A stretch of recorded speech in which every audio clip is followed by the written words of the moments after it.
This movie really should have had its own theme song. I'm serious. If you're gonna make a ridiculous fictionalized version of a historical figure's life, make your own theme song for this movie. FDR, American badass, fucking up the Nazis, killing those werewolves. That's an original. It's not. Yeah, It's definitely we just something else. made that up If right you know now. what song Noel was just making up lyrics to, please let us know. It's definitely inspired by something, but Oh yeah, I guaranteed it not is. intentionally so I think we're okay. That's good at least. Welcome to Bad Movies and Beer. I'm Cooper. And I'm Nolan. And we just watched and are now going to talk about FDR, American Badass. Yeah. Yes, this is Franklin Delano Roosevelt, but a fictionalized version of his life in which he is a constantly cursing, rap lyric dropping, werewolf killing sex machine, essentially. That's not how FDR sort of lived. You know, I won't lie to you. I don't know a lot about American history, so it's possible that some elements of this were actually correct, but I feel like a good portion of it's exaggerated. You mean he didn't kill a bunch of werewolves? I don't even know, man. I don't even know what to say about this. This is just like, neither one of us have rated this movie yet. We're going to save it to the end. We're going to freestyle it like FDR does in the movie. But I he don't drops know, a man. lot of freestyle. And this is funny. This is, I guess we were talking before the film. You're saying it's sort of inspired by the Abraham Lincoln vampire hunter kind of style of sort of fiction. I feel like it has to be just a ridiculous fictionalized account of a like real person, but you make up these ridiculous extravagant details. I assume it's in relation to that, in response to that. This is our first ever comedy we have discussed. None of the other movies we watched were intentionally funny. Not intentionally funny, although I don't know if this one's intentionally funny either. Well, I think it is. I think it has to be. This one's. Oh, the intention was there, yeah. but was it funny is what I'm saying. Oh, okay. That's. I laughed out loud quite a few times. All right. It is harder, I think, to talk about, and I think the rating is going to be a challenge because it is intentionally horrible, right? Like they pull out all of the punches to make this a piece of shit. Oh, I don't know. See, when we watched Motorcycle Maniacs for our bonus episode, that movie is intentionally bad.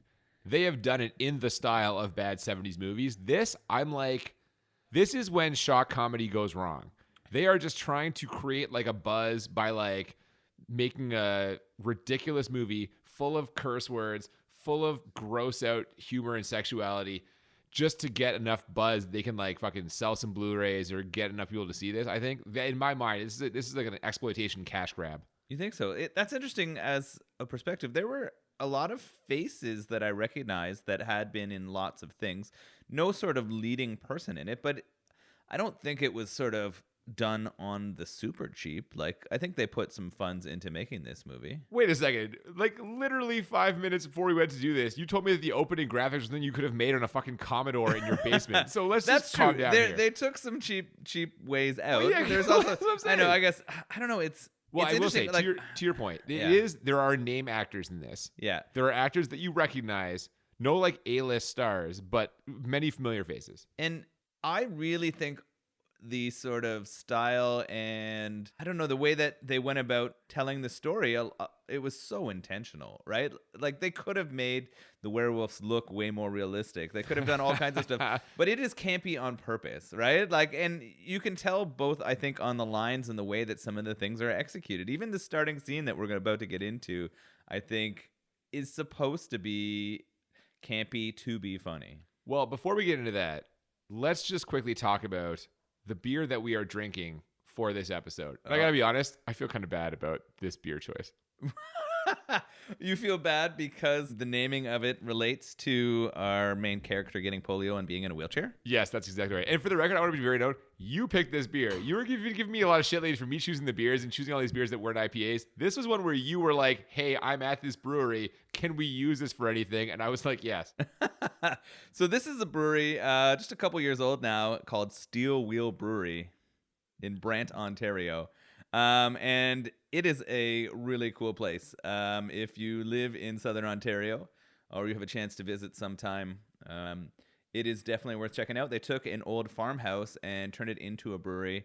They have sort of a sit-in place and then a really nice outdoor space that people can go and drink beer and enjoy the products that they make. So they sort of focus mostly on sours and Loggers. It's right up my alley. I know you love this place. They do drop some ales and IPAs as well. So they've had some really good stuff. They're sort of the picture of their brewery is an old tractor.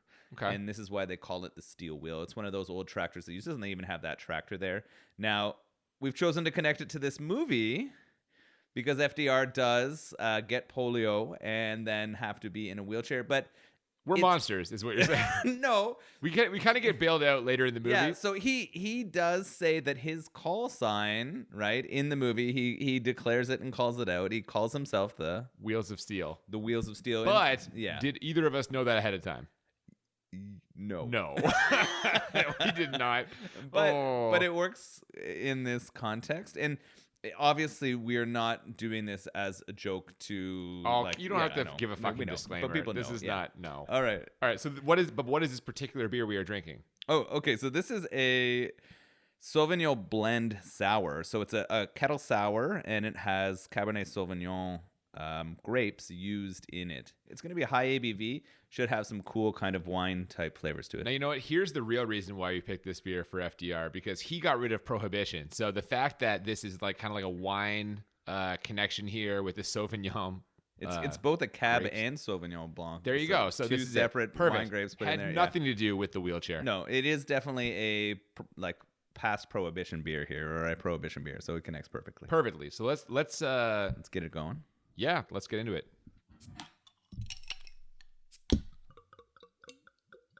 So we open with the aforementioned shitty graphics and a voiceover from the actor playing FDR, Barry Bostwick, which, my God, what a voice. Just an all-time voice. Deep baritone voice. Yeah, absolutely tremendous choice. He has the voice of what I would imagine a president should sound like, minus all of the cursing and racism. Ooh, and really strong sexual content. Yes, indeed. The voiceover is reading us basically a title card here. On January 30th, 1882, a man was born who would go on to change the course of world history as we know it. This man was a true American badass. I know because I am him. And he goes on to say this movie is dedicated to badasses everywhere. Then we get the movie title with FDR in a wheelchair maniacally shooting a machine gun behind it. And this was the first time you broke out laughing, but not the last. Yeah.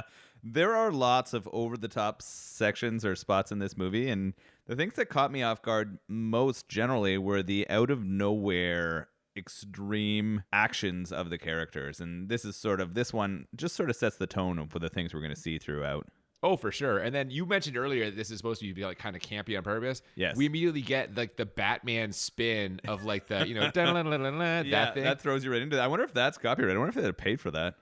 It's possible, but like when I think of campy things, I think of that Batman TV show. Yeah, exactly. Totally fits. No, I agree. I think that sort of sets the tone right away for what we're getting, and they definitely deliver throughout. Yes, they do. We begin with a hunting trip. FDR is there telling dirty stories. Suddenly they notice something moving, and it is not the grizzly bear they are expecting, but rather a werewolf. Basically, one of the characters is for everyone to run, and the werewolf immediately takes down one guy.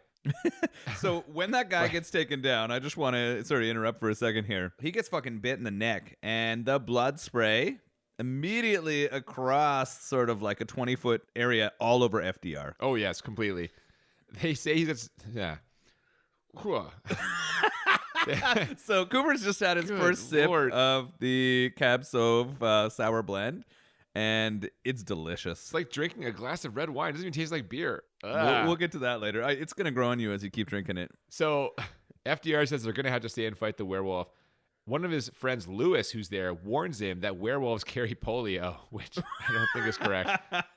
So my American history as a Canadian is not very strong, but correct me if I'm wrong, FDR does get polio and end up in a wheelchair. That is 100% accurate, okay. Yes. And so this is their alternate history explanation of how that happens, right? Now, it's kind of, and I don't want to say it's his own fault, but in this movie it's his own fault because he brazenly and with great hubris and in slow motion, as he is shotgunning the werewolf in the chest, he says, "Fuck polio." which I feel like is just inviting it on yourself. Yeah, so he's definitely setting up that he's in trouble here because, of course, the shotgun shells were not filled with what? Silver bullets. That's true. Lewis asks him, "Did you put silver bullets in there?" And he says no. And right away, the werewolf is back on his feet. He does like a kip up and is just like standing again. And he kills another member of the hunting party. This time slashes him in the chest and tears out his heart. Yeah, and then he throws it at Lewis. And this kind of made me chuckle a little bit, but it hits Lewis in the face and kind of slides down. And Lewis says, "Why even take the time to do that?" I'm like, that's fair. That's fair. Yeah.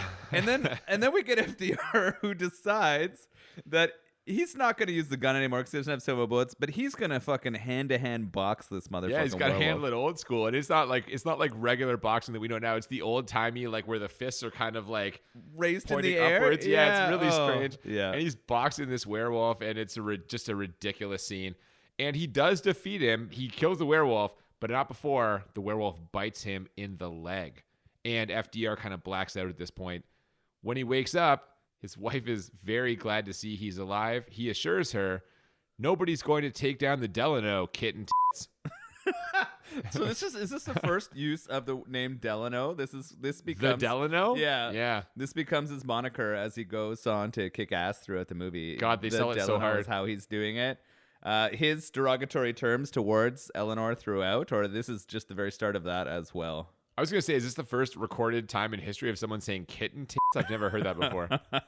Yeah, I don't think so. I'm sure we could find a tape somewhere in the annals of history, but that is not a very common phrase, that's for sure. No. So, unfortunately, despite surviving, he now has polio because, of course, the werewolves carry polio. So he'll never walk again. And now, in his words, he has tiny shriveled up polio legs, which he says several times throughout this movie. But he also declares that his cock still works. Oh, at least his cock works. That's true. And he makes that really well known. In fact, he wants it to be known so much that he wants it in the papers the next day. Yeah. So that's a minor win. It's still a sad day. He has lost the ability to walk. The doctor pulls his friend Lewis out of the room to show him something. A man with a squirrel up his ass. But that was actually a mistake. That was the wrong. That was the wrong one, which is clearly damn. Like a play at the, what is it? Who's Redford? Robert Redford? Well, isn't that the like joke that goes around? No, it's Richard Gere. That's who it is. It's Richard Gere. But that was a gerbil. Yeah. I think they're that's it. Well, no, I think they're insinuating a connection to that kind of idea. I think it's just fucking gross out here where they're just because right. It's so clunky. So he pulls the sheet off and it's a guy with a squirrel up his ass, and the guy's like, "Why are you showing me this?" And he's like, "Whoa, whoop, my mistake, wrong body." This movie is full of low-hanging fruit, right? They're very much. They're not aiming for the skies. They are trying to get the easiest humor they can out of it. Oh, and that's all they get. So he ends up, it's the wrong body. He pulls the sheet off a different body. And it's the werewolf from the hunting trip. And it turns out the werewolf is German. No. Yes, they can tell because he has a Nazi tattoo. Also, he had a copy of Mein Kampf on him and a couple of Beethoven albums. Yeah. What on earth? Yeah. Yes. So clearly German, the werewolf was. And where he hid all of these things in his sort of small jacket and werewolf outfit, I'm not sure. But yeah, Lewis tells the doctor to bag it up and they're going to go examine it later. Meanwhile, people are just going crazy for the Delano. They want him to run for president. He doesn't want them to see him in a wheelchair, but a plucky 10-year-old boy who has polio himself encourages FDR to get in the chair and run for president. And Jesus Christ, this scene was hard to watch. Yeah, this is a rough scene. The Timmy scene, I wrote it down here. Is it Timmy or Tommy? Well, I think it's Timmy, but FDR keeps calling him Tommy incorrectly. He makes fun of a speech impediment and also says some really inappropriate things about the wheelchair, but then sort of does his best. But you can do it, kid, and I'm going to do it too. Yeah, he invites the kid to come back to the governor's mansion for a catch. Yeah, but he said on the 6th, like Thursday of April, and there are not 6 weeks in any particular month. Is that what he said? Yeah. Oh, so he tricks the kid into like thinking he's going to be with him later. Whatever. He goes out and meets the press. He's cracking just terrible jokes, including, I don't even want to say this, man. This is going to be in trouble. Marco. Polio. Yeah. It's terrible. Yeah, so there's some bad jokes in here. It's at this point where I was getting confused about the sort of budget of the film. Like, even some of the actors and actresses in the sort of crowd that he was speaking to, I kind of recognized their faces. Like, they Yes. looked like they had been in stuff. And I was like, is this small budget? Is it big budget? Where does this fit? Does the person who created it have a lot of friends but not a lot of money? Like, I was like, what is sort of the idea behind this, and what were they trying to achieve? But I was asking a lot of questions at this point. You know what? I have a lot of questions about this too. After all these terrible jokes, he eventually gives a somewhat motivational speech and announces his candidacy for president. We get another one of those Batman spins back to the governor's mansion, where his wife is kind of being cold to him. She wants to sleep in a different bedroom. She doesn't like his, quote, tiny, hot shriveled dog up legs. Yeah, and so she doesn't want to be there, but she does say that she's debriefed him. Yes. And they're Oh. making this weird play on words about, like, getting information from him, but really it means taking off his underwear. Yeah. And then his friend says, "Oh, good, I don't like doing that." Yeah, Lewis is his kind of aide here, his friend, his number one guy. He tells Eleanor to get her shit together. They need FDR in the White House because there might be more werewolves. Oh, and there are. Oh, there sure are. Mm-hmm. Lewis goes into FDR's room to show him a newspaper article, which he, again, like you mentioned, hopes it says that his cock is still working. It does not, because that's not fit for print in newspapers of the era. But apparently it was going to be in the newspaper the next day. Well, he insisted on calling and correcting the reporter, or letting the reporter know. More importantly, the werewolf is German, and so they're going to need to beef up security on the campaign trail. Speaking of which, we get a lot of black and white footage of the campaign trail. Stops in New York, Pennsylvania, Maryland. FDR is charming various union types. There is a truly awful scene in here. So this is as close to a montage as we get in the movie. I was thinking of you. I'm like, these are so close to montages. We Probably almost not close got enough. there. I kind of enjoyed the way that they traveled, where they would take the map and show the train traveling along the map of the United States. Yeah, the Indiana Jones kind of map style. Yeah. With like a train underneath it kind of driving. I appreciated that way of showing where they were going. But yes, we had some horrible interactions with the people there. I know where you're about to go here. Where is it? Tell You're people. about to talk about the people on the dock. The dock workers. Yeah, the stevedores in Maryland, Baltimore, I'm assuming, is where they were for this. They literally just run through the lyrics of Living on a Prayer by Bon Jovi. I know. As soon as he says, so he throws down the first line about Tommy used to work on the docks. Yeah. And then they go to Gina, right? And then we're making eye contact like, no fucking way. Yeah, And this is like 2 minutes of movie. They just go through it's ridiculous. This is the first of several quotes from songs throughout this movie, and several of them are from like rap or hip hop songs. Yeah, yep. But it's just funny. I don't know. They obviously sought permission to do those things, right? Maybe I don't know legally. Yeah, I don't know what that the would be, amount you have to do for that is, but you're probably at this point. I know I was watching that scene being like, how can this get any worse? Well, we find out because we end up in Georgia. Oh boy, where FDR meets my least favorite character, Cleavon Buford, who is played in what I can only hope is a career-ending role by... I'm serious. I saw you go to your phone. Did you look up who was doing the acting? Well, I already knew the answer to this. I just need to know his name. This is Okay. going to blow your mind because you mentioned earlier someone having friends but not money. Yeah. The person playing that role is the screenwriter of this movie. What? That's right. Ross Patterson is his name. He is the man who wrote the screenplay, and he is playing the role of Cleavon Buford. Really? Yes, sir. That kind of explains a lot, because the Cleavon character is, we're going to find out he is extreme, and he comes back, and I did laugh at a few of the moments he's in. I mean, fair. That's fair. Cleavon, for those of you who have not seen the movie, is a dim-witted Republican, or repube, as he repeatedly calls it. He invites FDR and Lewis to stay for dinner. Turns out that in addition to being a repube, he too has a shriveled up polio leg. And also his wife will blow them all if they stay for dinner. So he was the senator from Georgia, right? Or congressman. He was the congressman from Georgia. And yeah, so they didn't really want to stay with him because FDR was a Democrat. But he invites them in and invites them and promises that his wife will blow them all. Which apparently she does, I think. Well, Lewis for sure. Yeah, definitely. They have some interesting conversations around the dinner table. Oh my God, the dinner scene's atrocious. Yeah, it's pretty rough. And then they have also. Well, no, don't gloss over it. Yeah. What do they talk about? Come on, there's a story about some native girls. Yeah, there's some weird stuff about the first time that indigenous people like indigenous women have their menstrual cycle. Yeah, apparently if you get it in a warm spring, this will create a womb-like sensation where anybody in the warm spring feels as though they are like safe and warm, like in their mother's womb. Yeah, it'll make them feel sort of safe. And then they go and use that later by going into some warm springs, and it sort of brings back some life to their polio legs. Apparently, yes, it brings back the sensation of life to their shriveled up polio legs. Again, not our words, the words of the movie. Yeah. But also, hold on, while he's telling that story, his wife is with a chicken drumstick, just like mashing it into a pile of mashed potatoes, repeatedly just jabbing it in there to really simulate some sort of sex sound. Yeah. I mean, the sounds it was making are vaguely reminiscent of intercourse, yes. Yeah, it was like, it was a strange combination and extremely suggestive for sure.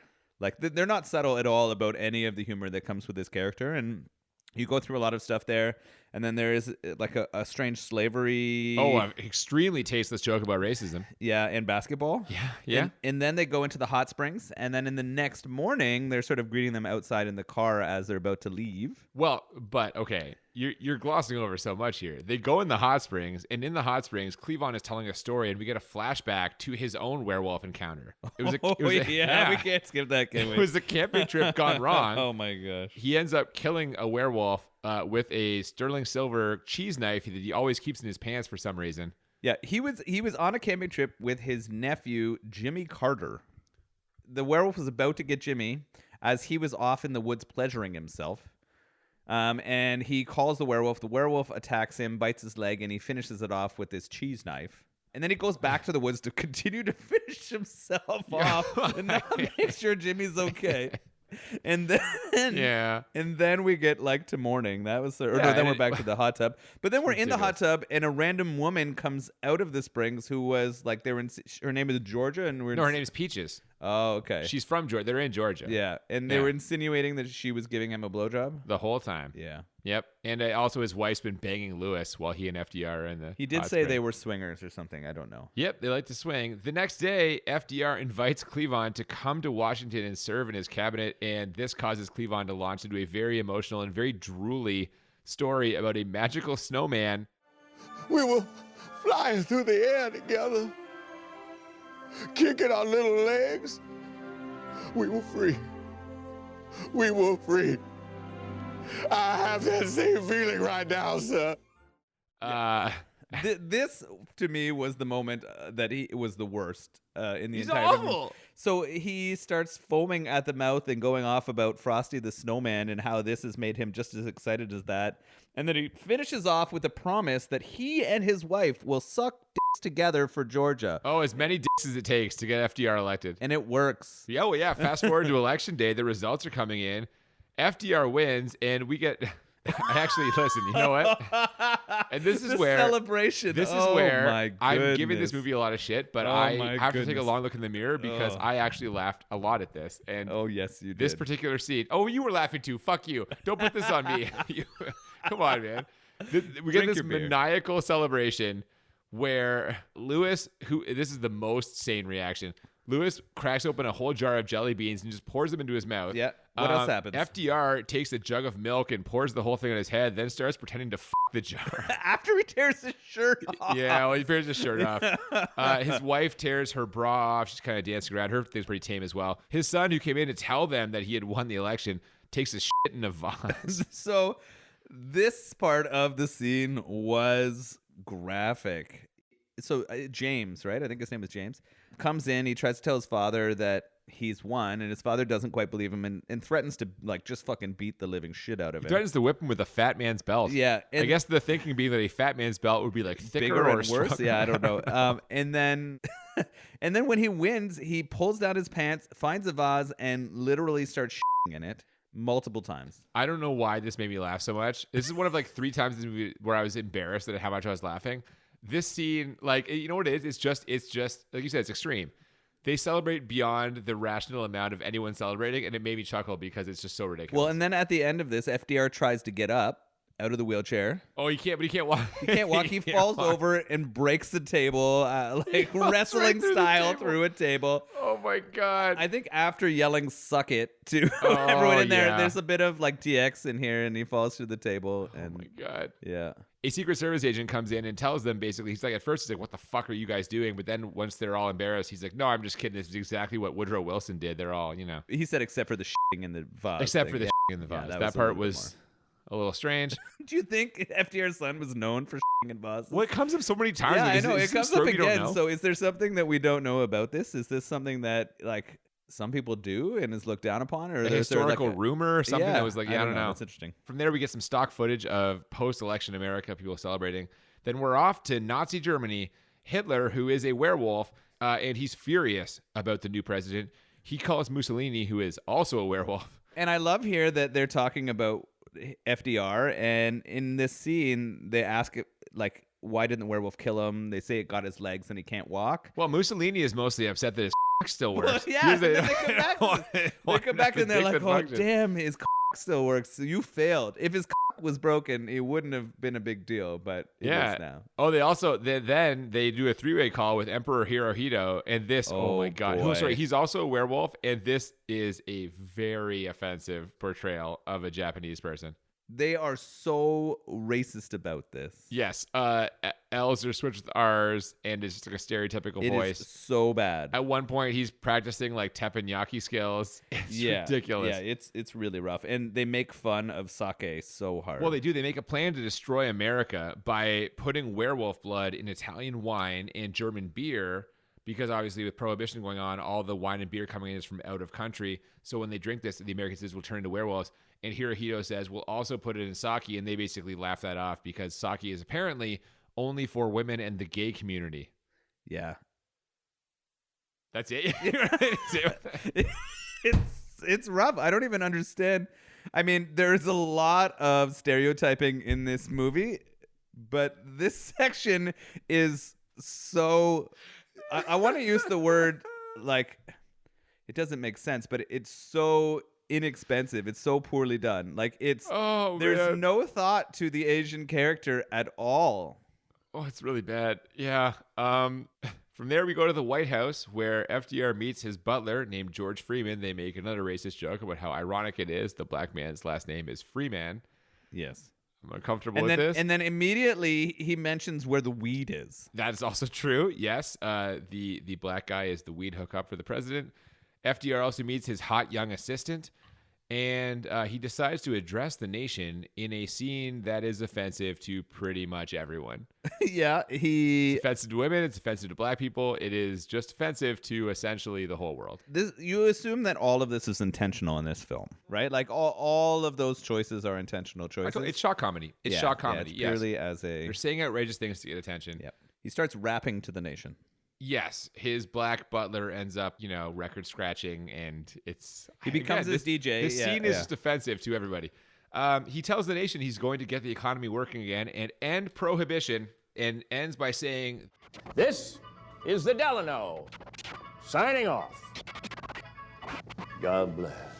I love that he's just going with the Delano The thing. Delano is it now, They need right? to- I'm forevermore going to refer to FDR as the Delano. All right. Which 99% of the population will not get because they wouldn't have seen this shitty movie. But yeah, How many people are you going to talk to about FDR? probably not many. Yeah, like, do you Yeah. think this ever comes up again in your life? I would like to think that once COVID restrictions lift and we can travel freely and I'm in the United States, I'll be like, hey, you guys like the Delano?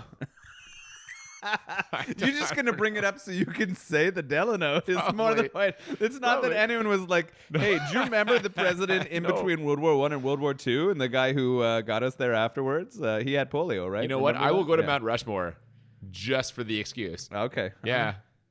Well, look at these fine characters. Washington, Lincoln, Jefferson, the Delano.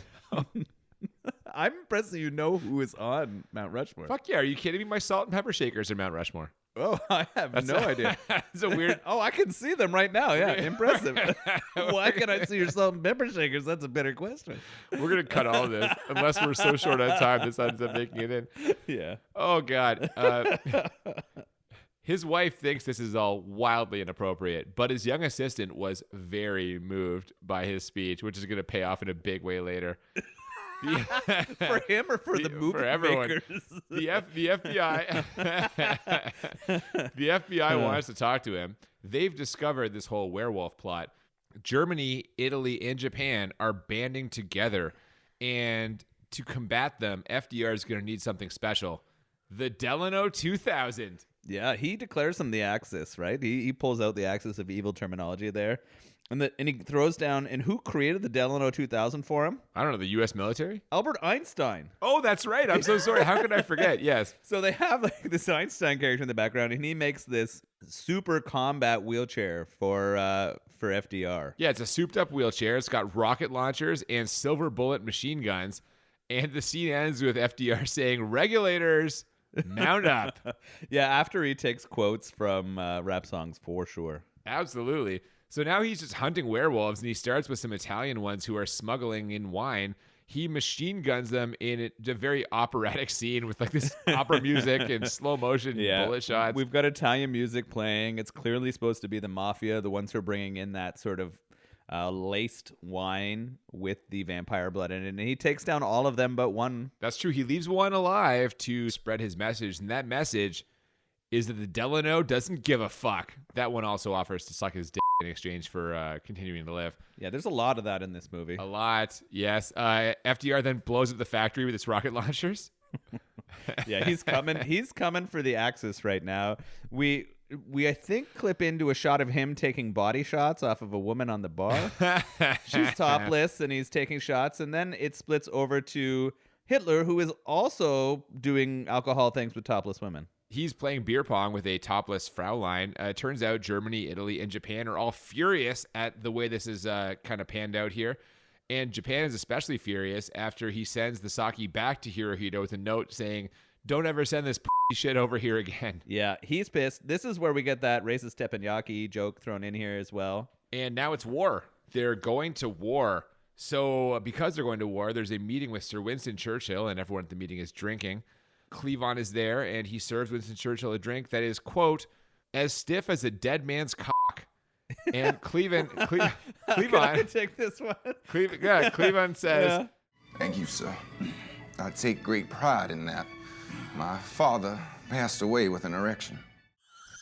What does that mean? I don't know. This is one of the 3 times I laughed in this movie. Yeah, this is one of them. At Cleavon, your least favorite character. That popped me. I don't know why. The idea, it's just a silly thing to say, but it made me laugh. So perhaps I owe Ross Patterson an apology because you know what? His screenplay made me laugh 3 times. Yeah, he definitely did. His delivery of that line too. So that was all Patterson right there. That one got me. Churchill needs weapons, so FDR decides to mass produce arms.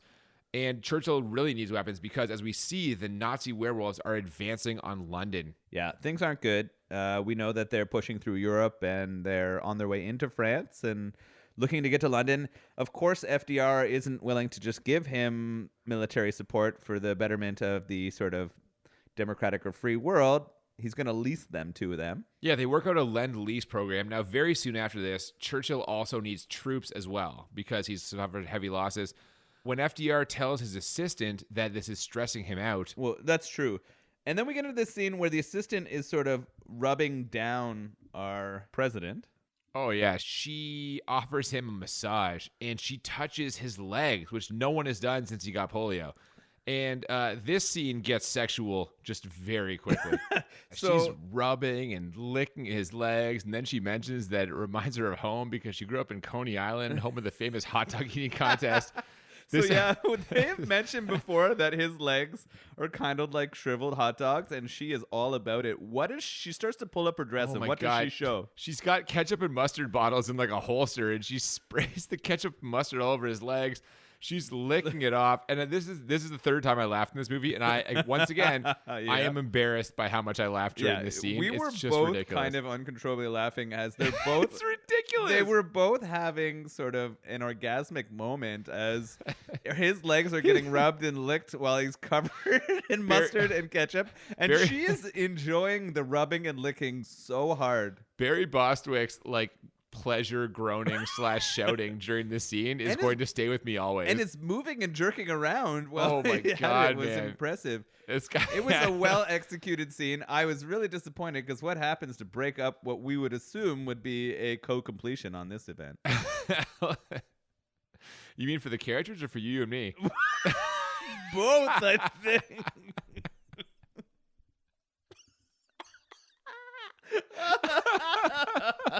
I might have laughed so hard I popped. That's possible. Oh my God. Eleanor Roosevelt walks in. It's always Eleanor shutting down the She fun. is, man. Oh. She strong arms a hoe. Those are her words. I want to be very clear about that. She slaps her and knocks her all the way across the room. Yeah, this eventually leads to a long overdue conversation where he shows her his tiny little shriveled up polio legs. Again, not my words. And they are flailing. He loves showing those things off. He flashes those things like 13 times during this movie. He's sexually frustrated, man. She's grossed out by his legs, and he has needs, and I get it. I understand where he's coming from. I've never had polio, obviously, but I just understand, like, you know, you want you to feel wanted. understand having needs. Of course. You're with the Delano. Yeah, I'm with the Delano on this one. So we transition from that into sort of a war room. We got FDR sitting there with his generals. Yeah, they're officially going to war, so FDR decides to go fireside on their asses, while Dougie Mack and Dwight D. Eisenhower plan an attack. Now, FDR is really unsure about what to say and what to do, so under the advice of his butler, he decides to fire up some of George Washington's White House stash. Yeah, he pulls out this like ancient-looking humidor, and inside of it, he opens it, and there are several joints, and on them they are, say, cherry tree. Nice little reference there. Right? And so he lights up. Yeah, and as soon as he does, a portrait of Abraham Lincoln comes to life, and it's for some reason played by Kevin Sorbo. Yeah, TV's Hercules That's is exactly right. Also Abe Lincoln, apparently. Yeah, they smoke together, first in the Oval Office, then on the White House roof. And Abraham Lincoln gives him a history lesson. Apparently, the werewolves are telepathic and can sense when someone is destined for greatness. This is why they attacked George Washington, attacked Abraham Lincoln, and now they are attacking FDR as well. Yeah, so this is a history of werewolves trying to stop the United States, apparently. And then he's trying to make a decision, and Abe tells him that he just needs to keep freestyling. That's it. All, speak from the heart. Do what you feel is right. Also, Abraham Lincoln can fly. Yeah, he takes him on kind of an Aladdin, like, I can show you the world exploration. These effects are horrible. Tell the truth. It's not good. There's some really bad animation of Kevin Sorbo with, like, I don't know, laying on a flat surface and he's pushing just the horizontal. wheelchair. Yeah, he's horizontal and the wheelchair is pushing. And yeah, it's really bad. Yeah, they encounter 3 different people. A hot dog vendor who, of course, sprays ketchup and mustard all over himself because that is now forever how we will all think of FDR and sexuality. It's hilarious that he blames Sorbo for that. He blames Abe Lincoln. He does. Well, and it was him because we know that portrait of Abe Lincoln was watching that whole thing and enjoyed That's it. all he does. Just he like says we he's did, trapped right? in the portrait. Yeah. He just watches. Yeah. We also encounter a black guy who thanks Abraham Lincoln for freeing him and points out that he's having sex with a white lady. So, progress. Yeah, this is really weird. I don't know. This was a certainly unnecessary scene. Yes. Last but not least, they encounter a cartoon eagle. Yeah, I was thrown off by this. Of course, we know that the eagle is kind of a symbol of America. And then he tells FDR to try to grab on and ride it, and FDR just tries and falls. Yeah, he does. And then he wakes up in the Oval Office with a plan. He's going into battle on the Delano 2000, naturally. But first, he gives a speech to the soldiers who are heading to Normandy about leading by example. He's going to prove to these werewolves that his spirit won't be broken. And this is where we get the famous quote, "There's nothing to fear but fear itself." Yeah, was he the one who coined this? I don't know, but he used it in this speech. I'll just start getting the Cooper was wrong. Yeah, fucking Instagram thing ready right now. It is definitely. Yes, I'm going to say yes. Okay, it is definitely a famous saying. I just wondered if that was used at that time. But yeah. Sure. Okay. He flies off to war in a plane. He checks in with his call sign, which is Wheels of Steel, again linking to our beer. Yeah. He throws down that this is the Wheels of Steel hitting the air, and he's going to go lead the soldiers into the attack on Normandy. Yes, but he is quickly shot down by Hitler. Well, he takes out a few Germans first, and I think he even hits Mussolini. He does. He kills Mussolini, who it turns out was going to open a chain of Italian restaurants called the Olive Garden. I'm not sure why that needed to be in there. That was a weird inclusion. Yeah. Why is Olive Garden such a thing in, like, American Now, comedy hang and on. humor in life. Don't Like- you come in here and disparage the good goddamn man of the Olive Garden. See, this is what I want to know. Like, why do people love the Olive Garden that free much? free salad and breadsticks. Come on. But that means that it should be in like all of our popular culture, and everyone has a positive view of the Olive Garden. It's well, I don't think they deserve a negative view like they were founded by Mussolini. Why are you in here hating on the Olive Garden? I think in comments people should tell us if they're thumbs up or thumbs down with the Olive Garden. Have you ever eaten at the Olive Garden? When I was a child, And did you enjoy it? I don't remember. I was a child. No, the answer is yes. You enjoyed it. I would have eaten anything at that point. Well, you were lucky enough to be eating Olive Garden. I will not have any Olive Garden bashing on this podcast. I don't understand popular culture's love with the Olive Garden. It's just a thing that everyone knows because it's all over the place. And because it's great, apparently. You know, you get your money's worth. You get unlimited salad and breadsticks. I mean, come on. All right, we've belabored the Olive Garden too long. Well, one of us has. News of him being shot down reaches home. His wife is devastated, and so is his lovely assistant from earlier. FDR, however, is trying to jump out of the plane. He's not dead yet. But, of course, jumping out of the plane is hard because his legs don't work. Luckily, Who's there to save him? Cleveland is there. Yes. No, this part is just awesome. I don't know why you enjoy this so much. He's stowed away on the plane in like a box, and he jumps out holding a fucking martini. And they jump out of the plane together. Yeah, so he helps FDR into the Delano 2000. Yep. And he gets a parachute on him, and he helps him jump out. This man is the true American hero. Oh, my God. You know what? Except Cleveland, of course, because he's an idiot. He is not wearing a parachute, so this is goodbye. He sacrificed himself for the better of America. He didn't sacrifice himself. He's too fucking stupid to know he wasn't wearing a parachute. Well, he's drunk. He's always had an alcoholic drink in his hand the entire time he's been on screen. You and I are drunk right now. I still wouldn't jump on the plane with a fucking parachute on. That's true. Yeah. Yeah, it is true. As FDR is in free fall, Hitler is still shooting at him, but FDR says, this is the line, "You want the Delano? You got him. Picture me rolling."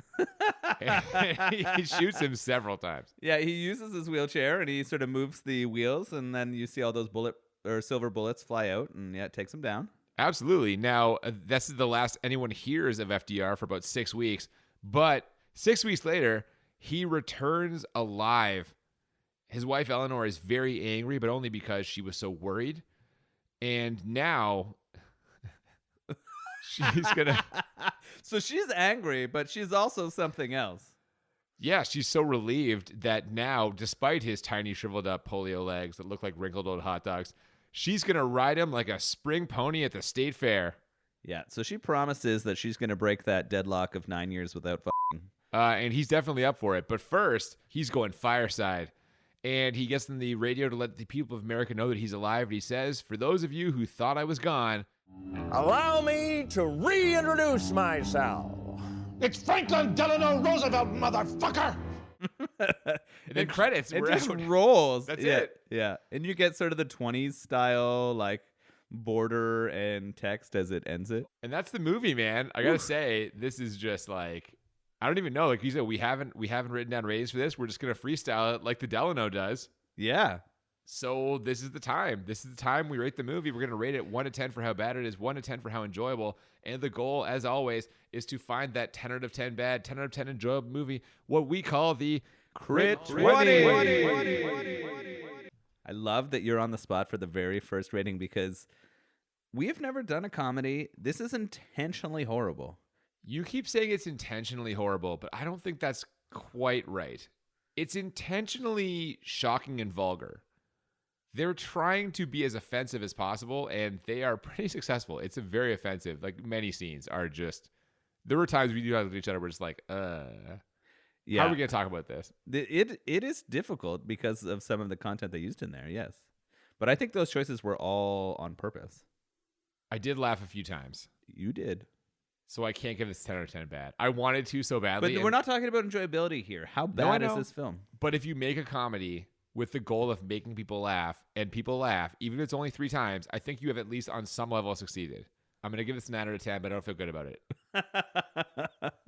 Now you talk. Now I talk. That was hard because we didn't write anything down. We didn't. Extremely offensive. Poor graphics, really strange choices of humor and history making. Yeah, it is, man. Yeah. It's hard because I agree the intention was to make people laugh, but I'm not sure I was laughing where I was supposed to be. I think sometimes I was. I still think this is a horrible fucking movie. Okay. It's a 10 bad. Okay, so I originally, when I first watched it, because I watched this before you and I watched it together. I've seen this movie twice now. You've seen this more than once? I've seen it twice now. You were still laughing your ass off at stuff you've already seen. I can't help it. It was funny to me. All right. This is why I can't give it 10. This is shocking. I didn't know this like, was the first time you were watching. I thought not. this was your first run. No, this was not. I did not lose my virginity to FDR on this day. I lost Wow. it many moons ago. You liar. I'm not a liar. I never told you it. Come on. You misled me. I thought we were doing this together for the first time. You thought wrong. I watched this before, and my first instinct was this is 10 out of 10 bad, but I don't know. Like I watched it again, and comedies are different when you watch them with people. Would you watch it a third time? I will not watch this a third time. No, You're lying right now. lying. I'm not lying. All right. Okay. All right. I can see scenarios where this would be on in a room that I'm in. If someone was like, "What is this movie? Can we watch it?" I'm not going to be like, "No." I'll say yes, but Okay. I don't imagine. How enjoyable? And is this No, you go first for Yeah, enjoyable. okay. You go for enjoyable. I'm just saying, Yeah. I did fully expect this to be a 10 out of 10 bad, but the experience of watching a comedy with other people is different from watching it by yourself. It's true. I'm glad we watched this together. Me too. Right. It definitely helps when we're able to laugh at some of this stuff. I laughed quite a lot. Okay. I found a lot of the situations they created enjoyably ridiculous. I'm going to be honest. I am extremely immature and enjoyed lots of the cock humor. Yeah. So that's fine. So for the enjoyability scale, I can't give it a 10. Oh, I know. I saw for your a second there. your You finger teased there. me. I'm like, I for know. a second there, he was really coming in effusive with praise. I know your finger there was ready to go on there, but I did laugh a lot. I'm not upset that I watched it. If someone else had it on, I'd probably watch it again. Oh my or god! pieces of it. Of Yeah. all the movies, I know. I'm gonna give it an 8. oh, I'm giving it goodness. an 8, and that's pretty Wow. high praise. And that's after one. It might have something to do with this delicious 8+% beer that we're consuming, but We're you know, gonna talk about that in a second. yeah, So it's an 8 for you. yeah. Okay. We're freestyling here. I'm gonna give it an 8 also. Woo! I'm There you gonna go. give it It's an an 8 8. also. Wow, look at this. I enjoyed watching this with you. I laughed my ass off 3 different times. I don't know why the thing about his father dying with an erection made me laugh so much, but it really did. Yeah, I think that popped us both. Oh, definitely. Yeah. I don't know, man. Like it's a terrible movie that I could not in good conscience recommend to other humans. No. But for the purposes of podcasting No, together, yeah. it was a good time. And to your point, I am also very immature and I can't help but enjoy like dick humor and like bad language. And Yeah. this movie was full of it. And I keep going back to Barry Bostwick's voice is just so he committed to this role completely. He was reveling in it. And his voice is just so perfect. It's so perfect for this. If Barry Bostwick made did a voice for like an erotic reading, would you go to sleep to it every evening? I'd stay awake and have sex to it. With yourself or Oh others? my God. Yeah. And All right. thrusting and thrusting and thrusting. Oh, if it was an instructional Oh my audio. God. Oh, Jesus. Anything. No, man, he's great. Like, and like, I was impressed with his comedic timing and capability. He really just embraced He this actually shit. did a really good job. I don't know thought what he they was were all right. paying him, but Yeah. it wasn't enough. He should have got paid more. He hopefully was the top paid person in this. I have to assume 90% of the budget in this movie went to his salary. And then second to our screenwriter / second. Fuck that guy. Ross Patterson. Oh, Ross You Patterson crook. deserved more. You made me Yeah. laugh 3 times, Ross Patterson. We're cool. Okay, good. We're cool. I'm giving it an 8, man. I all don't right, know. all right, that's Like, perfect. There we go. Okay. Again, freestyle. I think I will wake up tomorrow sober or hungover and be And like, not feel why the did I same give way. that an Yeah. 8? But here we yeah, are. there we go. We can't change our decisions We now. can't. You're going to ask me about the beer, aren't you? Yeah, we have this Sauvignon Blanc Sour from Steel Wheel Brewery. Nope. Nope. I don't like it. What notes did you sort of have on it? It just or- tastes like a glass of red wine, and I'm not a wine guy. And immediately, as soon as we poured it, I saw the color, I smelled it, and I was like, "Oh, I'm in fucking trouble here." So it's the Cabernet grapes that are catching up to you here. Yeah, it just smells like red wine. It's supposed to be a sour. It doesn't taste sour. It tastes like wine. Oh, see, It's I supposed disagree. to be beer. It doesn't taste like beer. I It tastes like disagree. wine. I really, really enjoyed it. I thought that it was an excellent sour. The wine, you're right, or sort of the grapes that they put into it, definitely add a super tart finish to it, and I Yeah. can see where that might be a challenge. But I thought it was super smooth, had really delicious tart flavors, goes down really easy for an 8%er.